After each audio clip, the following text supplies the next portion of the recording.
ეს არ არის დემოკრატია ამერიკელმა კონგრესმენებმა გიგი უგულავას დაკავება უკვე შეაფასეს ნეგატიურად. ოპოზიციური ლიდერის დაჭერის შემდეგ ხელისუფლებასთან მოლაპარაკებები დასრულებულია. რა გეგმა აქვს ოპოზიციას?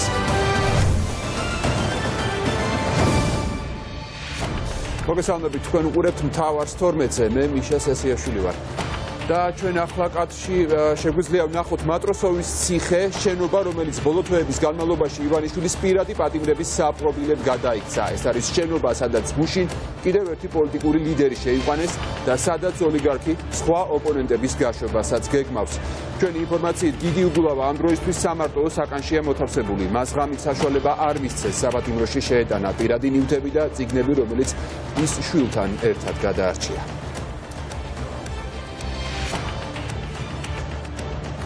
სულ რამდენიმე წუთის წინ კი ამ შენობასთან გიგი უგულავას ადვოკატი მივიდა. ვასილ დაბრუნდაშვილი ესაუბრა ბექა ბასილაიას ისახვა პირდაპირ ეთერში ჩაგვერთვება. ვასილ, რა ინფორმაციას ფლობს უგულავას ინტერესების დამცველი, სად და რა პირობებში იმყოფება ოპოზიციის ერთ-ერთი ლიდერი? მიშა, როგორც ცნობილია, გიგი უგულავა უკვე გადმოყვანილი არის ეგრეთ წოდებული მატროსოვის დაწესებულებაში გუშინ შინაგან საქმეთა სამინისტროდან ღამის 12 საათზე გადმოიყვანეს უგულავა სწორედ ამ ციხეში. რამდენიმე წუთის წინ კი აქ მოვიდა მისი ინტერესების დამცველი ბექა ბასილაია და ვიდრე ის შევიდოდა ეგრეთ წოდებული მატროსოვის დაწესებულებაში, ჩვენ მასთან გასაუბრების შესაძლებლობა ჰქონდა. ადვოკატი აცხადებს, რომ უგულავა ამ დრომდე ისევ არის სამარტოო საკანში. გარკვეულ შეზღუდვებთან ჰქონდა ადგილი, რადგანაც მას გარკვეული ნივთების შეტანის შესაძლებლობა არ მისცეს დაწესებულებაში. საუბარი არის წიგნებზე. ბექა ბასილაია ასევე საუბრობს იმაზე, რომ ეს გადაწყვეტილება, რომელიც უზენაესმა სასამართლომ გიგი უგულავას საქმესთან დაკავშირებით მიიღო, აუცილებლად გასაჩივრდება სტრასბურგის ადამიანის უფლებათა დაცვის ევროპულ სასამართლოში. გიგი აქ ბევრად უფრო თავისუფალია, ვიდრე ბიძინა ივანიშვილის მანტია მოსხმული ჯამბაზებით, ადუმაძე გაბინაშვილი, შავლიაშვილი და ძმანი მათნი, ვინც პოლიტიკურ დევნაში არიან ჩართულები. გიგის მიმართ მიღებული გადაწყვეტილება აუცილებლად გადასაჩივრდება ადამიანის უფლებათა ევროპულ სასამართლოში. გიგის სურვილი ჰქონდა თან წიგნები შეეტანა, მაგრამ ეს ვერ მოხერხდა პროცედურული საკითხების გამო. დღეს უკვე დღეიდან ვეცდებით, რომ სრულყოფილად ყველა იმ უფლებით ისარგებლოს, რა უფლებასაც კანონმდებლობა ანიჭებს. სამარტოო საკანშია მოთავსებული თუ არა ბექა? ისევ იგივე საკანშია? არა, ისევ იგივე საკანში არ არის და მარტო იმყოფება ჩვენი ინფორმაციით. სამი წელი 2 თვე და 8 დღე. სწორედ ასეთი არის უზენაესის სასამართლოს დაშალვა თადუმაძის გადაწყვეტილება გიგი უგულავასთან დაკავშირებით, როგორც უკვე გითხარით. ამ წუთებში მასთან უნდა შევიდეს მისი ინტერესების დამცველი ბექა ბასილაია და დამატებითი ინფორმაცია რა მდგომარეობაში იმყოფება უგულავა. საკანში უკვე გახდება ცნობილი მას შემდეგ, რაც მისი ინტერესების დამცველი დატოვებს ეგრეთ წოდებული მატროსოვის დაწესებულებას. ვასილ დაბრუნდაშვილი საუბრობდა პირდაპირ ეთერში მატროსოვის ციხიდან, სადაც გიგი უგულავა გუშინ ღამით მოათავსეს. უგულავას დაჭერის შემდეგ პოლიტიკური რეალობა საქართველოში თავდაყირად ადგა. კიდევ ერთი პოლიტიკური ლიდერის 3 წლით ციხეში გაშვების შემდეგ ოპონენტები ივანიშვილის გუნდთან მოლაპარაკებების გაგრძელების აზრს ვეღარ ხედავენ და მოქმედებაზე გადადიან. რა გეგმა აქვთ ხელისუფლების ოპონენტებს და როგორ აპირებს ბრძოლის გაგრძელებას სრულიად ოპოზიციური ერთობა? ზუსტად 3 საათზე იწყება კონსულტაციების რაუნდი. მანამდე კი ნინო ურაშვილი საუბრებს ამ თემაზე ჩვენს ეთერში. ნინო, რითი უპასუხებს ოპოზიცია ხელისუფლების ამ ახალ რეპრესიას? გიგი უგულავა არის პოლიტპატიმარი და მას შემდეგ, რაც ჩვენ შევდიოდით მოლაპარაკებებზე და მოლაპარაკებებიდან გამოსვლის შემდეგ ხელებზე ბორკილს გვადებდნენ, არანაირი აზრი იმას, რომ დღეს გაგრძელდეს ხელისუფლებასთან მოლაპარაკებები, აზრი არ აქვს. სწორედ ამიტომაც გადავდივართ ახალ სამოქმედო გეგმაზე. ოპოზიცია ამბობს, რომ ეს იქნება აქციები იქნება მასშტაბური გაგრძელდება, პიკეტირებებიც, თუმცა კონკრეტულად რა სამოქმედო გეგმა ექნება ოპოზიციას, ეს შეთანხმდება დღეს ლეიბორისტული პარტიის ოფისში და ამის შემდეგ მოხდება აი ამ გეგმის გაწერა და სწორედ ამ გეგმით იმუშავებს გაერთიანებული ოპოზიცია იმისათვის, რომ მათი მთავარი პოლიტიკური მიზანი არის ქართული ოცნების და ბიძინა ივანიშვილის დამარცხება. პირველი შემთხვევა, როდესაც პროკურორის გამოგზავნილ სარჩელს იგივე პროკურორი დახვდა მოსამართლის მანტიაში და თავისი თავი დააკმაყოფილა.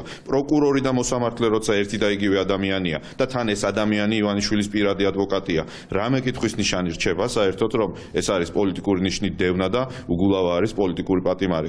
გუშინდელი გადაწყვეტილებით ხელისუფლებამ ამ ქვეყანაში მოკლა სივრცე დიალოგისთვის და ნორმალური პოლიტიკური გავითარებისთვის. წელსვე ამ სისტემით იქნება, ნებისმიერი სისტემით იქნება, რიგ გარეშე იქნება, დროული იქნება, არა აქვს მნიშვნელობა. ნებისმიერი სისტემით, ნებისმიერ არჩევნებში ჩვენ უნდა დავამარცხოთ ქართული ოცნება. არანაირ მოლაპარაკებებზე საუბარი არ იქნება, გუშინ შეწყდა ეს მოლაპარაკებები გიგუგულავის დაპატიმრების შემდეგ, იმიტომ რომ წარმოიდგინეთ ახლა მოლაპარაკებებზე შევდივარ და გამოდივარ და ბორკილებს გვადებენ ხელებზე, ხო, რა მოლაპარაკებებზეა საერთოდ საუბარი.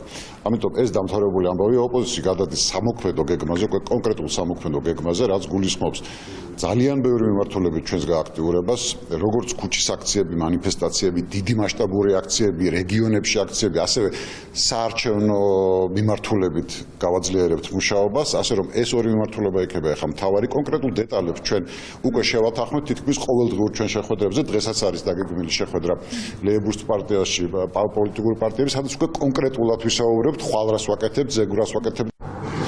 შეშინებული ქართული ოცნების ქმედებები ოპონენტების დაკავებასთან დაკავშირებით ძალიან ნათლად მიუთითებს, რომ ოპოზიციის ერთიანობა ეს არის ის ქვაკუთხედი, რომელზეც უნდა ავაშენოთ მომავალში საქართველო. აქედან გამომდინარე, რას ვქეკავთ? პირველი, რომ ვიყოთ ერთიანები, მეორე, რომ ვიყოთ კიდევ უფრო აქტიურები, მათ შორის გქონდეს ქუჩის აქციები, ვესაუბროთ ძალიან ბევრი ადამიანებს და შეთანხმებული პოზიციებით ხალხს მოუწოდოთ კონკრეტული ქმედებებისკენ. რაც მთავარია, კიდევ ერთხელ ხაზი მინდა გავუსვათ. გიგი უგულავას დაკავება რას ნიშნავს, რომ აღარც საარჩევნო მოდელებით მანიპულირება აღარ შველის ქართულ ოცნებას და ის გადავიდა პერსონალურ ტერორზე, რომ იქნებ როგორმე შეინარჩუნოს ხელისუფლება. ხელისუფლება კი ხელს ისევ ოპოზიციისკენ იშვერს. მართველი პარტიის წევრები დღეს ამბობდნენ, რომ ხელისუფლებასთან მოლაპარაკებები არ სურდა ოპოზიციას და ის მიზეზს ეძებდა იმისათვის, რომ ეს მოლაპარაკებები ჩაშლილიყო და მათი მტკიცებით ახლა გიგი უგულავას დაკავებით მათ მიეცათ ამისი საფუძველი.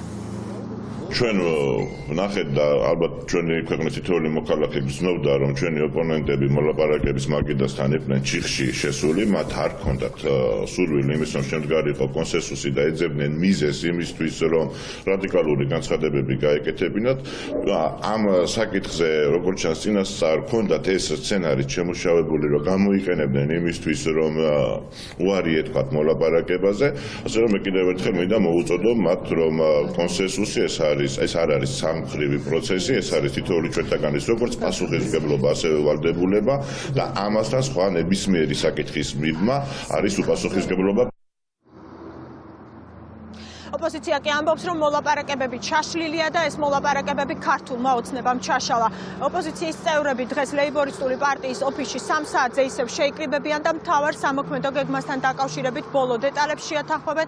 ისინი ანონსებენ, რომ გაზაფხულზე აქციები იქნება და ამავდროულად საარჩევნო კამპანიაც აქტიურად დაიწყება. ნინო სამყურაშვილი საუბრობდა ოპოზიციის გეგმების შესახებ. არჩევნები, რომელიც საერთაშორისო თანამეგობრობის განცხადებით აზერბაიჯანში ჩატარდა ზეწოლის და დარღვევების ფონზე, ქართული ოცნებისთვის დემოკრატიის ნამდვილი ზეიმი აღმოჩნდა. ოცნების დამკვირვებლები ამტკიცებენ, რომ აზერბაიჯანში კენჭისყრა ჩატარდა გამჭვირვალედ დემოკრატიულად და სერიოზული დარღვევების გარეშე და ეს მაშინ, როცა საერთაშორისო დამკვირვებლები შოკირებულები წერენ ამ მრჩეველზე ზეწოლისა და დაშინების მასშტაბებზე. რამდენიმე წუთში ერთმანეთისგან სრულიად განსხვავებული შეფასებები ეუთოსგან და ბიძინა ივანიშვილის თანაგუნდელებისგან. მანამდე კი კრიტიკული შეფასებები დასავლეთიდან ეს არ არის დემოკრატია. ოპოზიციური ლიდერის დაჭერიდან სულ რამდენიმე საათში ქართული ოცნება ისევ დასავლეთის კრიტიკის ქარცეცხლში მოექცა. კონგრესმენი ადამ კიზინგერი უგულავას დაკავებას მკვეთრად უარყოფით შეფასებას აძლევს და პირდაპირ აცხადებს, რომ სასამართლოს იარაღად გამოყენება არ არის დემოკრატია. ეს კონგრესმენი საქართველოს მეგობართა ჯგუფის თავმჯდომარეა. კიდევ ერთ კრიტიკულ განცხადებას აკეთებს სენატორი ჯიმრიში და ამბობს, რომ საქართველომ აირჩია გააძლიეროს ოპოზიციონერი პოლიტიკოსების პოლიტიკურად მოტივირებული შევიწროვება. საგარეო კომიტეტის თავმჯდომარე სენატში რამდენიმე დღის წინ ვაშინგტონში საქართველოს ხელისუფლების წარმომადგენლებთან შეხვედრასაც იხსენებს.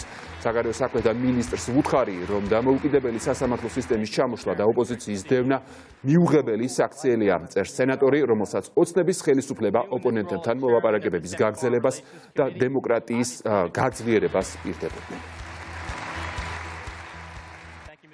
ხელისუფლებამ კი როგორც ჩანს ამჯერად საერთაშორისო პარტნიორების გადაგდება, გადაწყვიტა და მათთვის მიცემული დაპირებები სულ 2-20 დღეში დაივიწყა. ოპოზიციაში მიაჩნიათ, რომ ხელისუფლების შესანარჩუნებლად ივანიშვილი ახლა ყველაფერზე მიდის და ყველა წითელი ხაზის გადაკვეთას გეგმავს. რა პოლიტიკური შეფასებები მოყვა კრიტიკის ახალ ტალღას ამერიკელი პარტნიორების მხრიდან უკვე თბილისში, თათია წოწორავა განაგრძობს თემაზე საუბარს. თათია გისმენთ. კონგრესის წარმომადგენელთა პალატიდან და ასევე სენატიდან წამოსულ მორიგ უპრეცედენტო კრიტიკას უკვე მოჰყვა თბილისშიც პოლიტიკური შეფასებები და ოპოზიციაში არ უკვირთ სტრატეგიული პარტნიორის მხრიდან გაკეთებული ეს განცხადებები, ვინაიდან მაშინ, როდესაც ჩვენ ამერიკელი და ასევე ევროპელი პარტნიორების მხრიდან უკვე თვეზე მეტია ვისმენთ იმას, რომ ქვეყანაში აშკარად მიმდინარეობს პოლიტიკური დევნა და ბიძინა ივანიშვილი სასამართლოს იყენებს პირადი ანგარიშწორებისთვის ოპოზიციის ერთ-ერთი გამორჩეული ლიდერის გიგი უგულავას საქმეზე უკვე მეორედ დაკავება სტრატეგიული პარტნიორისთვისაც არის წითელი ხაზი. ოპოზიციაში ამბობენ, რომ როდესაც სტრატეგიული პარტნიორი ხედავს, რომ მათ მოწოდებებს ქართული ოცნების ხელისუფლება არ ითვალისწინებს, ისინი სამომავლოდ სავარაუდოდ კონკრეტული კრიტიკული განცხადებებით აღარ გააკეთებენ და აღარ შემოიფარგლებიან და გადავლენ უფრო ხის და მკაფიო ნაბიჯებზე და ქმედებებზე.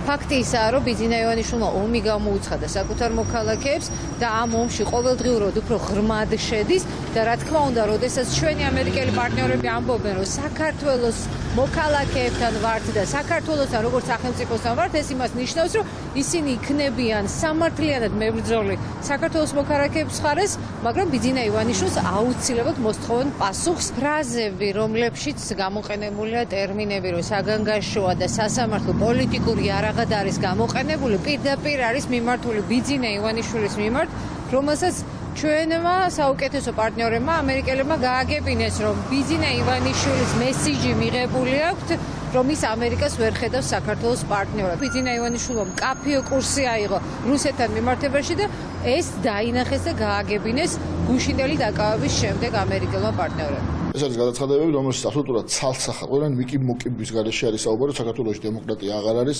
მიმდინარეობს პოლიტიკური ოპონენტების დევნა. ბუნებრივია, ამას ყველაფერს მერე ექნება შედეგი ასევე ქვეყნისთვის. ეს არის ძალიან ცუდი საქართველოსთვის, როგორც ქვეყნისთვის და რა თქმა უნდა, ეს არის ძალიან ცუდი პირადად ივანიშვილის. თუმცა ეს არის ივანიშვილის არჩევანი. მან როგორც ჩანს, გადაწყვიტა, რომ მისთვის აღარ აქვს მნიშვნელობა პარტნიორების შეფასებებს, მან როგორც გადაწყვიტა, რომ მან აირჩია ვექტორი, რომელიც აღარ გადის დასავლეთს. მე ვფიქრობ, რომ ეს ყველა შეფასებები გროვდება და საკმაოდ მძიმე სურათს მიცემს მომავალში ქართულ ოცნებას, იმიტომ რომ ივანიშვილი როგორც საკუთარ დეპუტატებს ექცევა აგდებულად, მას გონია, რომ იგივე აგდებულად მოქცევის უფლება აქვს ამერიკელ კონგრესმენებთან, სენატორებთან მიმართებაში. დემოკრატიაზე და სასამართლოს დამოკიდებაზე საუბარი ამ ქვეყანაში ზღაპარი არის, პრინციპში ეს თქვა, როგორც კინსინგერმა, ისე ბრიშმა. ჩემთვის ეს ძალიან მნიშვნელოვანი არის, იმიტომ რომ ამ ქვეყანაში სამწუხაროდ პოლიტიკურ პარტიებს, პოლიტიკოსებს, პოლიტიკურ ლიდერებს ნდობა მაინც და მაინც მაღალი არ აქვს და ამიტომ ძალიან პრინციპულად მნიშვნელოვანია, რომ დასავლეთიდან ჩვენი პარტნიორებისგან ისმოდეს ობიექტური შეფასება ქვეყანაში შექმნილი ვითარების და ამას გონია, რომ გარდამტეხი მნიშვნელობა ექნება ამ ქვეყანაში საზოგადოებრივი აზრისცვლილების თვალსაზრისით.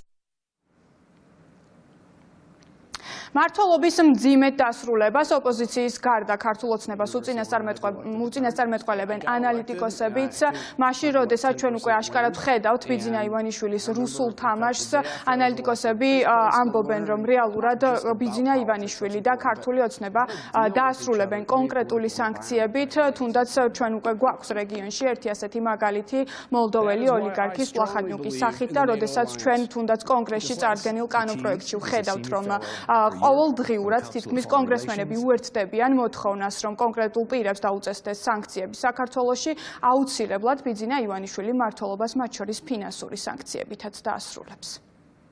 პოლიტიკური ოპონენტების დაჭერა, მათი დევნა არ არის დემოკრატია, ეს არის ნაბიჯი დიქტატურისკენ, რომელიც ამერიკის შეერთებულმა შტატებმა, ევროპელმა პარტნიორებმა უნდა გაიგონოს, რომ საქმე გვაქვს უკვე პირდაპირ პუტინური სტილის რეჟიმის ჩამოყალიბებასთან, სადაც ნებისმიერი პოლიტიკური ლიდერი განსხვავებული აზრი იდევნება და ეს არის ის, რაც შემდეგი ნაბიჯი, რაც უნდა ამერიკის შეერთებულმა შტატებმა, დასავლეთმა გაითავისოს და გადადგას ნაბიჯები. კონგრესმენებისთვის ძალიან ძნელია, რომ ვიღაცა ჩადის, თვალებში უყურებს, პირდება, რომ ყველაფერი კარგად იქნება, პოლიტიკური დევნა არ იქნება, ოპოზიციასთან მოლაპარაკებებს ვაწარმოებთ და ჯერ გაციებული არ არის ეს მათი საუბარი. ვთქვათ, ხდება ისე, რომ პრაქტიკულად უწყვეტ რეჟიმში აბსოლუტურად საპირისპირო მიმართულებით იწყებს ქართული პოლიტიკა მოძრაობას იმისა, რა პირობაც თალაგვაძე მისცა კიზინგერს. ქართული ოცნება კი შეიძლება ითქვას, რომ არ ღალატობს ჩვეულრით და დღეს რატი იონათამიშვილმა გააკეთა კონგრესმენების ამ უმწოვეს კრიტიკაზე განცხადება და მან თქვა, რომ სტრატეგიული პარტნიორები კვლავ არიან შეცდომაში შეყვანილი, თუმცა ვისი მხრიდან არიან შეცდომაში შეყვანილი, ამაზე პასუხი მას აღარ გაუცია, მაშინ როდესაც ჯერ კიდევ არჩილ თალოკვაძე ამერიკის შეერთებულ შტატებში იმყოფება და კონგრესმენებმა ეს განცხადება სწორედ გიგი უგულავას დაკავებიდან რამდენიმე საათში გააკეთეს. ჩვენ ნახეთ ჩვენი ცალკეული ამერიკელი კოლეგების განცხადებები, მაშინ როდესაც ეს განცხადებები გაკეთდა სუბიექტურად მიწოდებული ინფორმაციის ხარჯზე, ასევე ნახეთ ობიექტურად მიწოდებული ინფორმაციის შემდეგ როგორ შეიცვალა მათი განცხადებები, ასე რომ აქაც მსგავს საკითხებთან გვაქვს საქმე და უფრო აქტიური თანამშრომლობით ცხადია ამ ხრივათაც ჩვენ მივიღებთ ობიექტურ და შესაბამისად პოზიტიურ შეფასებას. კონგრესში საქართველოს მეგობართა ჯგუფის თანათავმჯდომარის ადამ კინზინგერის და სენატის საგარეო საქმეთა კომიტეტის თავმჯდომარის ჯიმ რიშის განცხადებები გუშინ გავრცელდა და ისინი აშკარად და მკაფიოდ წერენ, რომ საქართველოში დემოკრატია არ არის და მიმდინარეობს პოლიტიკური დევნა კონკრეტული ლიდერების მიმართ. თათია წოწონავამ გაგვაცნო პოლიტიკური შეფასებები დასავლეთის კიდევ ერთი კრიტიკის შემდეგ. საქართველოს ხელისუფლება სადამსჯელო ღონისძიებებს ატარებს. Deutsche Welle გიგი უგულავას დაკავებასთან დაკავშირებით სტატიას აქვეყნებს. გერმანული გამოცემა ხაზს უსვამს, რომ უგულავას გარდა ოპოზიციის სხვა ლიდერებზე, მათ შორის დამოუკიდებელი მედიის მფლობელებზე, სამართლებრივი დევნა ხორციელდება. სტატიაში საუბარია ქართული ოცნების მხრიდან საარჩევნო რეფორმის ცვლილების დაპირების შეუსრულებლობაზე და რომ ივანიშვილის პარტიამ ბოლოს დროს მწვავე კრიტიკა უცხოეთიდანაც დაიმსახურა. Reuters-ი კი წერს, რომ საქართველოში ოპოზიციური ლიდერების დაჭერები მას შემდეგ განახლდა, რაც გასულ ზაფხულს ხელისუფლებისა და ქართული ოცნების მმართველის ბიძინა ივანიშვილის წინააღმდეგ მასობრივი პროტესტი დაიწყო. სააგენტო ასევე იხსენებს, რომ ქართულმა ოცნებამ ყოფილი მაღალი თანამდებობის პირების დაპატიმრებები ხელისუფლებაში მოსვლის დღიდანვე დაიწყო, მათ შორის ნახსენებია ყოფილი პრემიერი ვანო მერაბიშვილიც.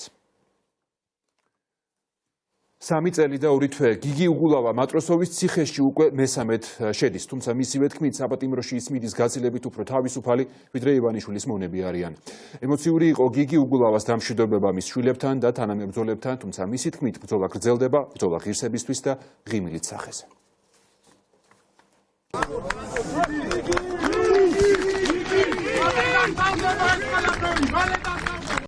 ხარდამჭერებს, ოჯახის წევრებს და თანაპარტიელებს გიგი უგულავა შინაგან საქმეთა სამინისტროს შესასვლელთან დაემშვიდობა. თქვა, რომ ბრძოლა გრძელდება და მშვიდად და მტკიცედ მოქმედებაა საჭირო. გზა ციხემდე უგულავამ შვილთან ერთად გაიარა და მანქანიდან მთავარი არხის პირდაპირ ეთერში ახსნა, რას ნიშნავს ივანიშვილის განზრახვა ყველა გაუშვას ციხეში. 7 წელიწადია დამზდევენ და ყველაფერს ცდილობენ გააკეთონ, ესენიც კი ვერ მედავებიან ვერაფერს, რომ მე რამე წავიღე სახში. მე ესენი მედავებიან იმას, რომ ხალხი, რომელიც დავასაქმეს სხვადასხვა სამსახურში, იყვნენ პარტიულებიო. ეხლა მითხარით, რა ხდება დღეს? გინდა თბილისის და გინდა ნებისმიერი სხვა ქვეყნის ქალაქის მერიაში. სახელმწიფომ ჩაატარა აბსოლუტურად უკანონო სპეცოპერაცია, რომელიც მრავალ კომპონენტიანი სხვადასხვა უწყების მონაწილეობით. ხა ასეთ რაღაცას რო ჩაიდენ ამის მექით, ან ასეთ რაღაცას რო ჩაიდენ, შეხედე ხა. ნაბუქოდონოსორ გადავლილივითა აქაურობა, ხო? რა უნდა და რა სერჩოთ. ეს არის ორი რაღაცა, რაც ივანიშვილს აწუხებს და რასაც ეშინია.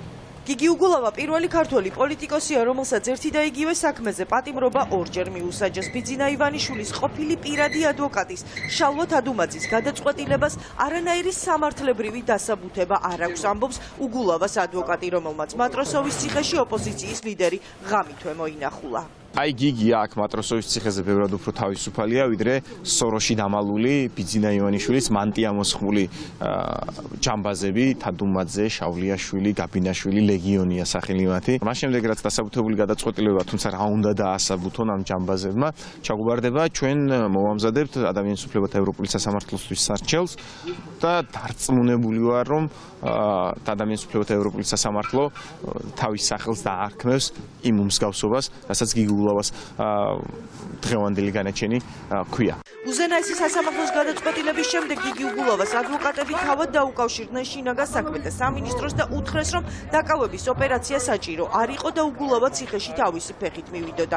ვიდრე ხელისუფლება ფიქრობდა, რა პროცედურები უნდა გაევლო, უგულავას ის გადაწყვეტილებას პარტიის ოფისში თანაგუნდელებთან ერთად ელოდა. მთელი პოლიტიკური სპექტრი ამბობს, რომ ქვეყანაში უგულავას დაკავებით ახალი პოლიტიკური რეალობა შეიქმნა და დიქტატურა ოფიციალურად გაფორმდა.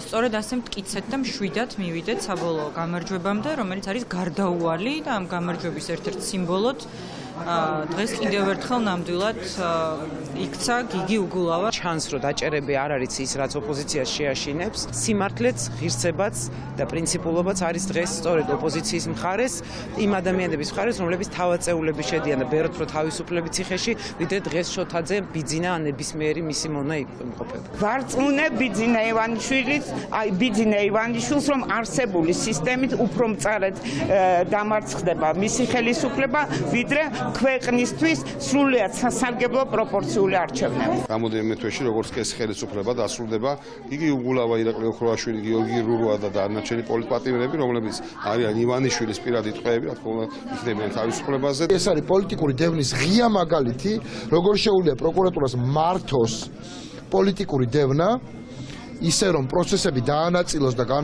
გაწელოს დროში, ერთი, მეორე კაც განაჩენი გამოუტანა იმანვე, ვინც ბრალი წაუყენა როგორც პროკურორმა.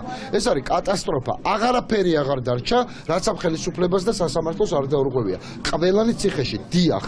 ისინი, ვინც ადამიანებს აწამებენ, ისინი ციხეში უნდა მოხვდნენ და არა ისინი, ვინც წამებულები არიან დღეს. გიგი უგულავა მალე გამოვა, თქვენ ძალიან დიდი ხნით ჩაჯდებით. პროტესტის ნიშნად ოპოზიციამ ხელისუფლებასთან ყველა მოლაპარაკება შეწყვიტა, ამბობენ, რომ რეჟიმთან საუბრის აზრს ვერ ხედავენ. ეხაც გიგი უგულავას დაკავებით წარმოუდგენელი და აღარ შევალ დეტალებში როგორ არის, მაგრამ ძალიან კარგად ვიცით, ხო? უპრეცედენტო სოფლიოში. მან მოახერხა და უახლოეს დღეებში შევას დავინახეთ უპრეცედენტოდ აი ეს ოპოზიციური ერთობა შეადუღაბა. და აი ამ დუღაბს ბიძინა ივანიშვილი ვეღარ უსამს.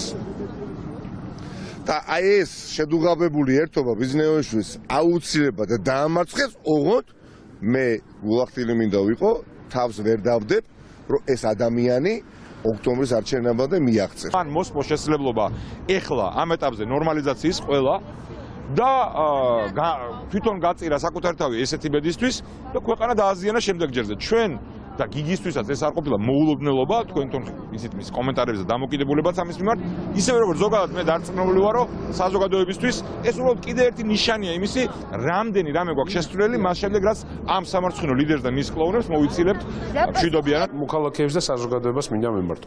ყველაფერი ჩვენ ხელშია და არა კინსინგერის, არა კონგრესის, არა სენატის. ისინი ყველანაირად ხარს დაგვიჭერენ, მაგრამ გადაწყვეტილება ჩვენ უნდა მივიღოთ ან შიმშილი და უბედურება, ან სამუდამო მორჩილება, ან გამარჯვება, აღშენებლობა და წინსვლა. კონსტატაციები დასრულებულია, ხელისუფლება გადასული არის პოლიტიკური ლიდერების დაკავებაზე, შესაბამისად მათთან ერთმაგიდას და შრომა და რაღაცას საუბრობთ არასერიოზულია და მე მგონი ეს გასაგები იქნება ჩვენი დასავლელი პარტნიორების პოზიციაზე არ არის დამოკიდებული დიალოგზე უარი თქვა ხელისუფლება რაც ქნა დღეს გიგი უგულავას დაპატიმრებით. ამიტომ შესაბამისი გადაწყვეტილებები გვექნება ახლა უნდა დავსხდეთ სტრატეგია, ტაქტიკა უნდა დავგეგმოთ, როგორ დაუპირისპიროთ ამ მანიაკალურ ხელისუფლებას, იმიტომ რომ პასუხს მარტო ჩვენს ქმედებას კი არ ვაგებთ ახლა ჩვენ. ჩვენ პასუხიც უნდა ვაგოთ ამ ხელისუფლების ქმედებაზეც, თუ ქვეყანაზე ვფიქრობთ, რა თქმა უნდა. უზენაესმა სასამართლომ გიგი უგულავა ციხეში 3 წლით გაუშვა, საქმეზე რომელსაც მას სასჯელი უკვე მოხდილი აქვს. ეს გადაწყვეტილება თადუმაძის სასამართლო კოლეგიამ ზეპირი მოსმენის გარეშე ისე მიიღო, რომ ბრალდებულ საკუთარი თავის დაცვის საშუალებაც კი არ მისცა. პოლიტიკურ ფაქტორებთან ერთად კი უგულავას ციხეში გაშვება კითხვის ნიშნებს სამართლებრივი კუთხითაც აჩენს.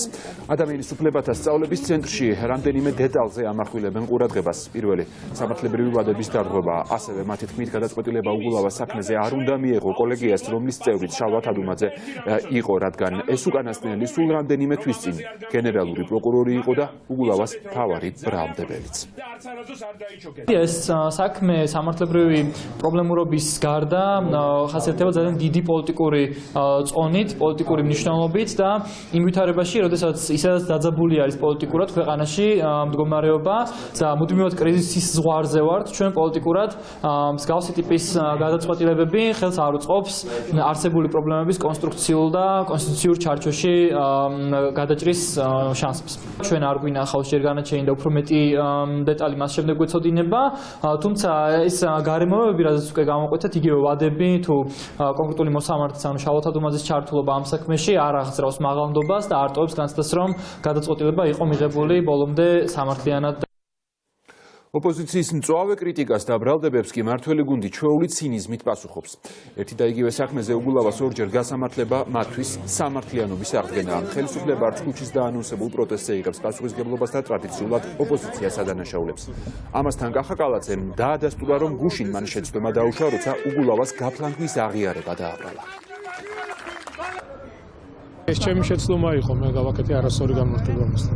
საარჩევნო წელიწადი რა შუაშია, არაფერ შუაში არ არის, თუ ადამიანს აქვს დანაშაული, შესაბამისად კანონის პარალელში გვიწევს ყველას პასუხისგება. ადამიანურად ეხლა რა თქმა უნდა, რატო უნდა გამიხარდეს ვინმეს დაჭერა ან ციხეში შესვლა, ადამიანურად არ მიხარია, თუ დანაშაულია ჩადენილი, შესაბამისად მას უნდა მოყვეს რეაგირება და პოლიტიკოსის სტატუსი ვერ შეაჩერებს ამ ყველაფერს. მე მგონი ამაზე ყველა თანხმდებით და არ უნდა ასე ვთქვათ, მოვახდინოთ თემის პოლიტიზება. და დღის სხვა თემები. არჩევნები, რომელიც საერთაშორისო თანამეგობრობის განცხადებით აზერბაიჯანში ჩატარდა, ეს კენჭისყრა მიმდინარეობდა ზეწოლის და დარღვევების ფონზე. თუმცა ქართული ოცნებისთვის კვირას გამართული საპარლამენტო არჩევნები სამაგალითო და დემოკრატიის ნამდვილი ზეიმი აღმოჩნდა. ქართული ოცნების დამკვირვებლები ამტკიცებენ, რომ კენჭისყრა აზერბაიჯანში გამჭვირვალედ დემოკრატიულად და დარღვევების გარეშე ჩატარდა და ეს მაშინ, როცა ეუთოს დამკვირვებლები უბრალოდ შოკირებულები დარჩნენ ამ მრჩეველზე ზეწოლის მასშტაბებით და ფორმებით. მაინც რა მოეწონა ივანიშვილის გუნდს მეზობელ სახელმწიფოში გამართულ არჩევნებში და რა ფაქტები ვერ დაინახეს ოცნების დამკვირვებლებმა, ნინო გაზდელიანი განვიხილავს თემაზე საუბარს ნინო გისმენთ. მიუხედავად იმისა, რომ საერთაშორისო დამკვირვებლები შეშფოთებას გამოხატავენ და არაერთ დარღვევაზე მიუთითებენ, განსხვავებული არის ქართული ოცნების დელეგაციის შეფასება.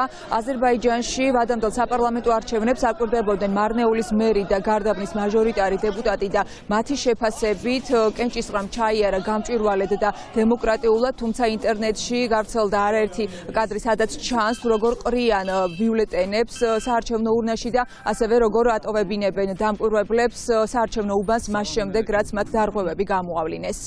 ჩვენ გამოავლინეთ, რომ ყველა კმაყოფილი იყო არჩევნების პროცესის მიმდინარეობით, როგორც აცხადებდნენ და როგორც ჩვენ დავაკვირდით, არჩევნები ტარდებოდა გამჭვირვალედ და დემოკრატიულად. ასევე ხელშესხობილი იყო ყველა ამომრჩევლისთვის ხმის მიცემის უფლება შეუზღუდავად. ვფიქრობ, რომ აზერბაიჯანელმა ხალხმა თავისი არჩევანით კიდევ ერთხელ ნდობა გამოაცხადეს თავიანთ ხელმთავრობას, მმართველ პარტიას და მათ შეძლებენ აზერბაიჯანის განვითარებას, აზერბაიჯანის დემოკრატიის დაცვას.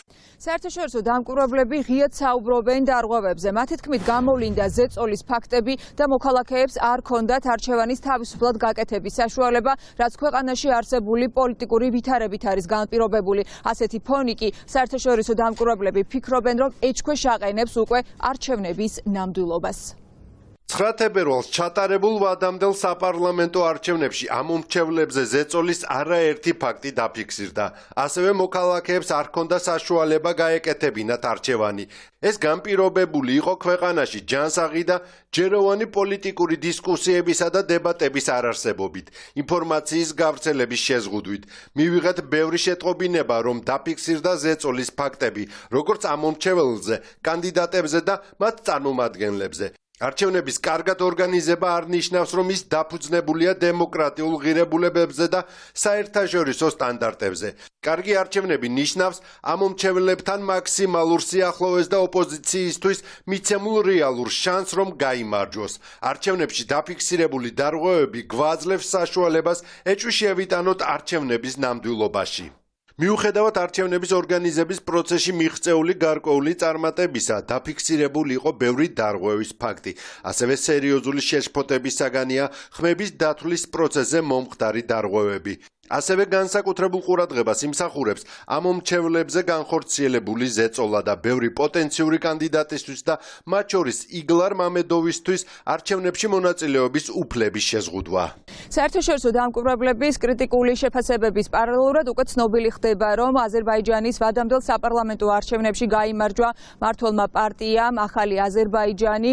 ქვეყნის საარჩევნო კომისიის ინფორმაციით 125 მანდატიან მილიმეჯლისში ადგილები უმეტესობას მიიღებს ილჰამ ალიევის პარტია და მათ 70 მანდატი ექნებათ. ნინო გაზდელიანი საუბრობდა აზერბაიჯანში გამართული საპარლამენტო არჩევნების შესახებ. გიორგი მამალაძესათვის განაჩენის აღსრულების გადავადების მოთხოვნით ადამიანის უფლებების სწავლებისა და მონიტორინგის ცენტრი სასამართლოს დღეს შუამდგომლობით მიმართავს. დეკანოზის მძიმე ჯანმრთელობის მდგომარეობის გათვალისწინებით მამალაძის ოჯახი და არასამთავრობო სექტორი თვლიან, რომ ეს მოთხოვნა სასამართლომ უნდა დააკმაყოფილოს. ჩვენ დღეს თბილისის საქალაქო სასამართლოს მიმართავთ შუამდგომლობით და მოვითხოვთ გიორგი მამალაძის მიმართ დადგენილი განაჩენის აღსრულების გადავადებას მისი ჯანმრთელობის მდგომარეობის გათვალისწინებით. იმედი გვაქვს, რომ ამ საქმის განსაკუთრებულ გარემოებებს, ამ ჯანმრთელობის, დეკანოზის ჯანმრთელობის მდგომარეობის მაპროვოცირებელ ფაქტორებს და მთლიანობაში დინამიკას სასამართლო გაითვალისწინებს. თქვენ იცით, რომ მას ფსიქოსომატური დაავადება აქვს და ამ დაავადებისთვის სწორედ ის ფსიქოლოგიური წნეხი და შეზღუდულობა არის მიზეზი, ძირითადად ამ დაავადების განვითარების შესაბამისად ამ გარემო ფაქტორების ცვლილება არსებითი საფუძველია და ყველაზე მნიშვნელოვანი საფუძველია იმისთვის, რომ მისი მკურნალობა რეალური და ეფექტიანი გახდეს. თუ კი საპატრიარქო არ ჩაერევა ამ მომენტში უკვე საჯელის გადავადებასთან დაკავშირებით ვფიქრობ, რომ გაანთავისუფლებენ, რადგანაც სასამართლოს არ დარჩება სხვა გზა, რომ ჩემი ძმა მძიმე მდგომარეობაში პარალიზებული ადამიანი არ გამოუშვას და არ მოგვეცეს საშუალება, რომ უმკურნალოთ ჩემ ძმას. ჟინვალის წყალსაცავთან იქ, სადაც საპატრულო პოლიციას ზვავ საშიშროების გამო გზა გადაკეტილი აქვს და ასობით ავტომობილია ჩარჩენილი, საკვებ ობიექტებში კანონის დარღვევით რუსულ რუბლზე ვაჭრობენ. მთავარმა არხმა მოიპოვა ამ ფაქტის დამადასტურებელი ვიდეო მტკიცებულებები, სადაც კარგად ჩანს, როგორ იღებს მოვაჭრე რუსულ ფულს. როგორც ადგილობრივ სავაჭრო ობიექტებში აცხადებენ, ეს პირველი შემთხვევა არ არის და ხეობაში თითქმის ყველა დაწესებულება რუსულ რუბლში ვაჭრობს. რა ვალუტაში ყიდით აქ პროდუქტს თუ შეიძლება რომ გითხრათ? ლარში. ხელში აიღეთ ამ წუთში რუბლს. ჩემი არ არის დადებული. თქვენი არ არის? არ ვაჭრობთ რუბლში, ასევე ტყერა. მაგრამ ჩვენ გვაქვს კადრები, სადაც კარგად ჩანს. მაშინ კადრები თუ გაქვთ რაღაც მეკითხებით. ხეობაში ყველგან ხდება რუბლის აღება. და ამას მიჩვეულია ეს მძღოლია თუ გამტარია თუ აი მე თვითონ 1-2 წლის წინ მანდრო პირველად დავიწყე საქმიანობა ხო გავოცდი ეს მარტო გადაკეთვა და ჩპ-ებზე კი არ არის გავ აი ზაფხულში ტურისტულად თქვენ თუ ხართ ინფორმირებული რომ ამ ობიექტზე იყიდება რუბლში საკვები პროდუქტები მიმართეთ შესაბამის სამსახურს გითხრათ ხო მაგრამ კანონი თქვენ არიცით ამის შესახებ მიმართეთ შესაბამის სამსახურს. ბატონო, თქვენ გეუბნებით ახლა რომ აქ ხდება კანონდარღვევა და თქვენ ამაზე რეაგირება არ გაქვთ. ჩვენ არ ვიცით ასეთი რამე.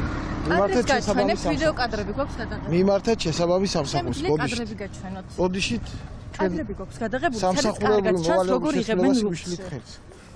ხელს გიშლით მე? კანონდარღვევაზე მიგითითებთ და თქვენ რეაგირება არ გაქვთ. 5 თვის ორსული ქალის გარდაცვალების სავარაუდო მიზეზი გრიპის ვირუსია. მძიმე მდგომარეობაში მყოფი 32 წლის ქალი ამროლაურის საავადმყოფოდან კატასტროფის ბრიგადამ ქუთაისის ინტერვენციული მედიცინის ცენტრში გადაიყვანა.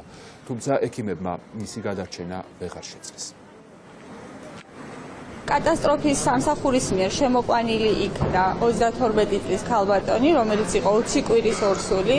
მძიმე მდგომარეობაში აღენიშნებოდა სუნთქვის უკმარისობა, ორმხრივი პნევმონია, მაშინვე ჩვენების მიხედვით გადაყვანილი იქნა მართვის სუნთქვაზე, ჩაუტარდა შესაბამისი გამოკვლევები მკურნალობაც, მაგრამ სამწუხაროდ რამოდენიმე საათში პაციენტი გარდაიცვალა. სავარაუდო არის ვირუსული ინფექცია, მაგრამ ანალიზები გადაგზავნილია შესაბამისი ანალიზები და ველოდებით პასუხს. ჩაიყვანეს როგორც ვიცი, მიახა ეს მეზობელ სოფელში ცხოვრობს, ჩემი არ არის პროფესორ წარმომადგენელი ვარ, გაღუპული ბავშვი ყოლია, როგორც გავიგეთ და იქიდან ერთად წავეცი რა, მოწამლა წავიდა თუ რა წავეცი, ახლა ზუსტად დედა ყავს, ორი ბავშვი დარჩა და ერთი დაიგო ბავშვი. თბილისში ჯავახეთის ქუჩაზე ახალგაზრდა ქალი დანით დაჭრეს ყოფილმა ქმარმა, მას ცივი არაღით ყელის არეში ჭრილობა მიაყენა. დანის მეორედ დარტყმა დამნაშავემ ხალხმრავლობის გამო ვეღარ შეძლო, თუმცა გაქცევა მოასწრო. 21 წლის ახალგაზრდა საავადმყოფოში გადაიყვანეს, მის სიცოცხლეს საფრთხე აღარ ემუქრება. შინაგან საქმეთა სამინისტრომ კი მომხდარზე ძიება დაიწყო, თუმცა სამართალდამცველებს დამნაშავე ჯერჯერობით არ ყავთ დაკავებული.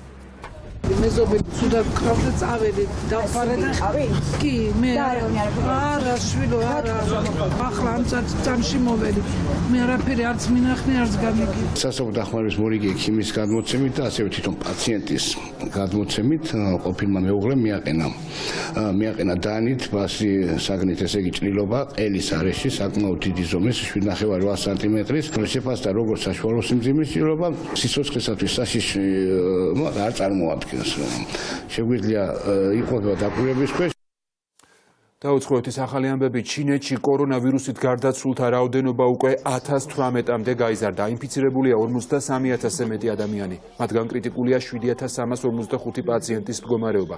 ჩინელი ექიმების ვარაუდით თებერვლის თვეში ეპიდემია მუტაციის მაღალ დონეზე გადავა, რაც კონტროლის ზომების გამკაცრებას და სამედიცინო რესურსების მაქსიმალურ მობილიზებას საჭიროებს.